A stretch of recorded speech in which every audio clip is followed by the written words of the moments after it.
নানা কর্মকাণ্ডের মধ্য দিয়ে রাজ্যেও মুসলমান ধর্মপ্রাণ নাগরিকেরা ঈদ উল ফিতর পালন করেন। এই বিশেষ দিনে হয়েছে মসজিদগুলোতে নামাজ আদায়। আবাল বৃদ্ধ বনিতা সকলেই নামাজে অংশ নিয়েছেন। 2024 সালে রমজান শুরু হয়েছে 12 মার্চ। সেই হিসেবে রমজান শেষে আজ ঈদ উল ফিতর পালিত হয় আগরতলা গেদুমিয়া মসজিদে। সেখানে উপস্থিত ছিলেন সংখ্যালঘু দপ্তরের মন্ত্রী শুক্লাচরণ নোয়াতিয়া। এদিন গেদুমিয়া মসজিদে ইমাম মৌলানা আব্দুল রহমান সবাইকে নামাজ আদায় করেন। সেই সঙ্গে রাজ্যের সমস্ত অংশের নাগরিকদের শুভেচ্ছা জ্ঞাপন করেন।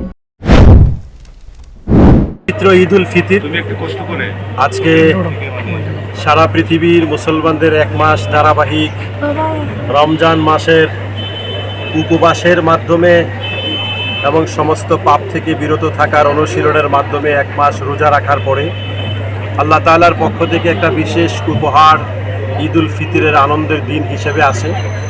আজকের এই আনন্দের দিনে রাজ্যের এবং রাষ্ট্রের যে যেখানে অবস্থান করছেন সকলকে জানাই আন্তরিক ঈদের শুভেচ্ছা এবং ঈদ মোবারকবাদ।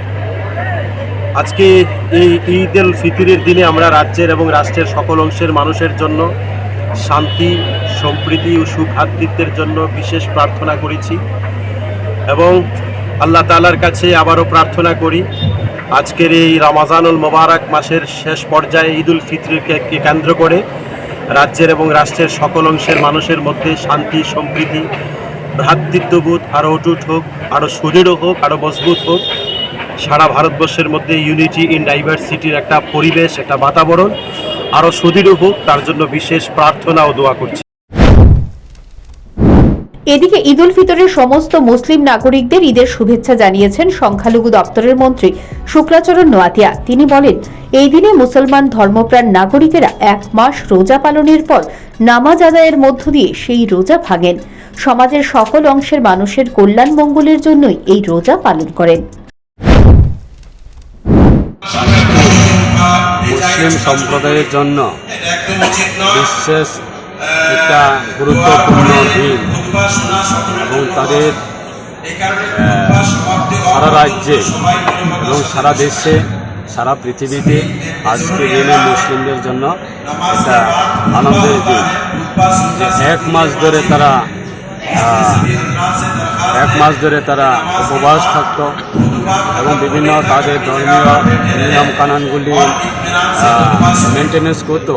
তাই আজকে এক মাস পরে তাদের এটা ধর্মীয় একটা বড় উৎসব ঈদ। রাজধানীর দক্ষিণ রামনগর জামে মসজিদে ঈদ উল ফিতরকে কেন্দ্র করে বিশেষ নামাজ আদায় করেন মুসলমানরা। সেখানে উপস্থিত হয়ে তাদের সঙ্গে শুভেচ্ছা বিনিময় করেন 7 রামনগর বিধানসভার বিজেপি প্রার্থী দীপক মজুমদার। ঈদ উল ফিতরের অর্থ রোজা উপবাস ভাঙার আনন্দ। দীর্ঘ এক মাস রোজা রাখার পর ইসলাম ধর্মাবলম্বী মুসলিমরা এই দিনটি ধর্মীয় কর্তব্য পালন সহ খুব আনন্দের সাথে পালন করে থাকে।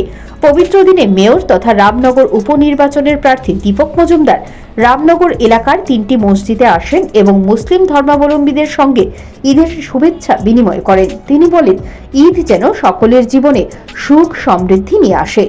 রামনগরের হিন্দু মুসলমান সবার পাশে থাকার জন্য সবাই যেন ওনাকে দোয়া করেন এবং আসন্ন নির্বাচনে ওনাকে যেন বিপুল ভোটে জয়যুক্ত করেন, এই আহ্বান রাখেন। দক্ষিণ রামনগরে জামে মসজিদের উদ্যোগে আজকে যে ঈদ উৎসব পালন করা হচ্ছে, প্রথমে আমি এই পবিত্র ঈদ উপলক্ষে উপস্থিত সকলকে অনেক অনেক শুভেচ্ছা এবং ধন্যবাদ জানাই। আমি আশা করব এবং আমার বিশ্বাস এবং প্রত্যাশা আপনাদের উপর, আমাকে আপনারা আশীর্বাদ করবেন, দোয়া করবেন যাতে আমি দক্ষিণ রামনগর সহ পুরা রামনগর বিধানসভার উন্নয়নে অংশগ্রহণ করতে পারি, উন্নয়ন করতে পারি, আপনাদের সঙ্গে থাকতে পারি। আমি আজকে পবিত্র ঈদের দিনে আমি আপনাদেরকে বলবো শুভেচ্ছা সহকারে যে আমি আপনাদের পাশে থাকবো। আমার উপর আপনারা বিশ্বাস রাখুন, আস্থা রাখুন, সবাই আমাকে আশীর্বাদ করুন, দোয়া করুন। আমি দেখবেন আমি আপনাদের ঘরে রয়ে থাকবো। অনেক অনেক শুভেচ্ছা। ঈদে আপনাদের সকলের পরিবারে, সকলের জীবনে সুখ সমৃদ্ধি বৃদ্ধি পাক এই কামনা রইল। ঈদের শুভেচ্ছা আবারও জানিয়ে আমার আলোচনা শেষ করলাম। এদিকে সোনামুড়া মহকুমার বিভিন্ন মসজিদে বা ঈদগাহ ময়দানে ঈদের নামাজ আদায় করেন মুসলিম ধর্মাবলম্বীরা। এই মহকুমার মেলাঘর, কলমক্ষেত, মুরাপাড়া জামে মসজিদে ঈদের নামাজ শুরু হয় 7টায়। মসজিদের ইমাম প্রথমে ঈদের নামাজ পড়ান, তারপর খুতবা, তারপর আখেরি মোনাজাতের মাধ্যমে সে নামাজের সমাপ্তি ঘটান।